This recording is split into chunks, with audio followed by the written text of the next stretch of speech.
Hi everyone, I just stumbled across this fantastic game which Bobby Fischer played against Dragoljub Minic. Now this was played in 1968 in Yugoslavia. Minic was a Yugoslavian grandmaster and chessgames.com are featuring this as their game of the day today. That's how I came across it just on their website just now. Great website by the way, if you've never been to it, I'll link it down below.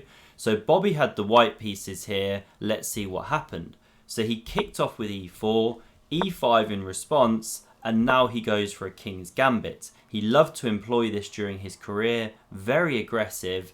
Black accepts the gambit, and now knight f3 is most common, but bishop c4, also a very respectable move here, already looking at this sensitive f7 point, and black goes knight to e7 here. You can go knight f6 by the way, this is actually the main move.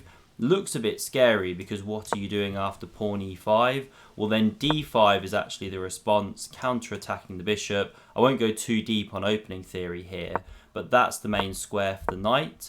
But instead it comes to e7, but you have to be really careful in such a setup because you're now blocking your bishop, so you're two moves away from moving the knight, moving the bishop, getting castled. So now we had knight c3 from Fischer. Pawn c6, black wants to go d5, the knight came to f3, d5 played, and now Fischer doesn't take in the centre. You know, you'd start opening up this knight for example, and you give black some extra space there. Instead we had the bishop coming back to b3, and now already black goes wrong in the opening here. So you should just develop a piece. There are different options. You could go for example knight g6, you could even try pawn g6, bishop e6 is another option, but just developing pieces, preparing to castle is really the order of the day here. But instead we had the captures on e4. Now it brings Fischer's knight into the centre of the board. This is one of the big problems. You're losing time, you're helping white develop an initiative. It does free the d5 square for the knight. This was black's big idea. Then you can get the bishop out, you can get castled, but this is not a stable square is one of the big problems. So now Fischer can go queen e2, there are discovered checks down here, bishop e7, and now pawn c4. So the knight has to hop back, pretty miserable, pawn d4, I mean look at how Fischer's already just steamrolling in the centre. Now we had castles, bishop takes on f4, and again black really needs to be developing pieces here. You can see why this goes wrong in this game. So bishop f5 is the best move. Also bishop g4 is decent, but here we had knight e6, so you're blocking the development of that bishop, and we're 11 moves into the game, and this knight has now moved 4 times, so not a recipe for actually a successful opening.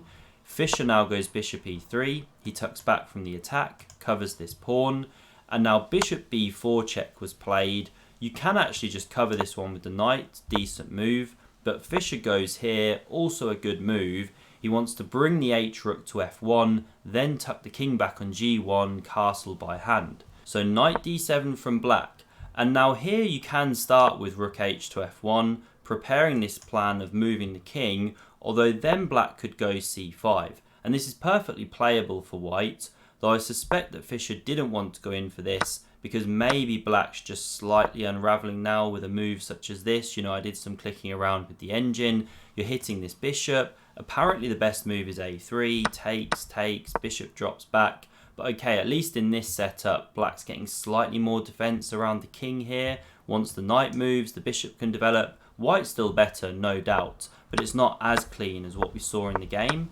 But instead of bringing the rook across, Fischer goes c5, so he just shuts down that c5 action, also looks at the d6 square potentially, but now black plays a good move, knight to f6, challenges this knight, and you don't want to hop in here right now, or then black gets counterplay. So for example, knight g4 check could come, you pick up the dark squared bishop, then you could have b6 starting to undermine this knight.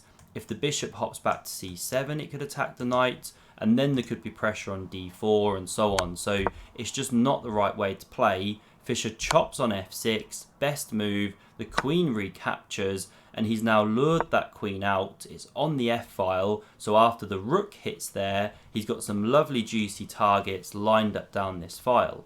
So knight f4 was now played, best move in the position, although yes, you're moving that knight once again, because it was standing in the way of the bishop, it's a very logical move, and it also picks up the dark squared bishop here. You don't want to be moving your queen, you want to keep this initiative going. That's a very powerful knight. So Fischer chops off, the queen recaptures, and now there is some pressure here. It's an annoying queen, so pawn g3 was played, puts the question to that queen, and you don't want to start dropping back here, having 0 pieces around the defense of your king really. So the queen comes here, best move, also looks down here, that kind of thing. And so king g1 was played, tucks back, covers the pawn, also opens the rook, and now we had bishop h3. And this was not the best move, by the way. Just coming back here, bishop e6 actually has to be played.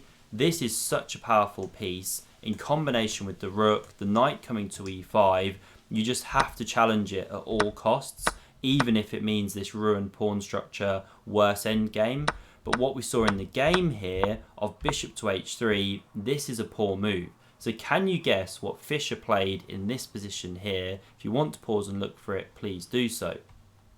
So he plays knight to e5 here, just ignoring the attack on the rook on f1. Now black chops that one off, the rook recaptured, and there are big problems defending this pawn. So bishop d2 was tried, just a tricky little move, because now if you crash through prematurely here, white's got this nice move of queen e3 check, black rather. After these ones come off, the king moves, well then you can take here, rook recaptures, king moves, and although it looks like this pawn, rook's going to be mopping up the pawns here, the problem is the bishop is on the dark squared pawns, so you'd have to actually really cover that one. Things aren't so clear after rook to f8, so you don't want to crash through prematurely on f7. Instead, Fischer in this position here, he goes rook f3, covers that checking square, and black's just in such a bind now because you can't actually defend this pawn in any way whatsoever. So rook a d8 was played here, counter-attacking on this one. Best there was king h8 by the way, but none of it's good. And now Fischer just crashes through. So knight takes on f7, forking queen and king. So the rook recaptures. And now a stunning move to finish here. Can you guess what Fischer played? So you can go bishop takes on f7 with check, completely winning, but he plays queen to e7 here. He's attacking this rook which is undefended. This one's pinned, there's a threat to take it, and there's just 0 moves for black in this position. The computer wants to just give up the queen as the best move here. If you try and defend like this, well, we can simply crash through, the king moves, we take here, this is mate. So a really nice miniature from Fischer.